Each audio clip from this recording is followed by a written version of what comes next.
મિત્રો અત્યારે અમે આવી ગયા છે હાલોલ વર્કશોપના અંદર અને વર્કશોપના અંદર આ એક કુંડું મૂકેલું છે જે અબોલો જીવ માટે, જે પક્ષીઓ માટે અને પક્ષીઓને પાણીના માટે આ કુંડું મૂકેલું છે। પણ જ્યારે જ્યારે અહીંયા કોઈ નથી હોતું ને ત્યારે અમે આ કુંડાના અંદર અમે આવી રીતે પાણી નાખી અને આખું કુંડું ભરી દઈએ છીએ। અને જો આ કબૂતર આવે છે અને ભાઈ કબેન અબોલા પક્ષી માટે તમે બે શબ્દો કહો।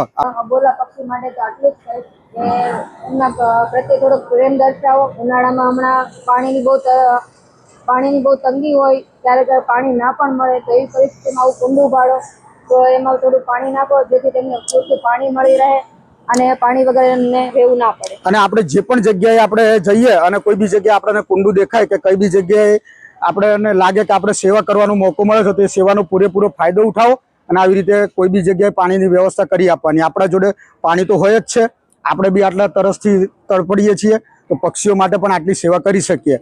જીએસઆરટીસી સુરત।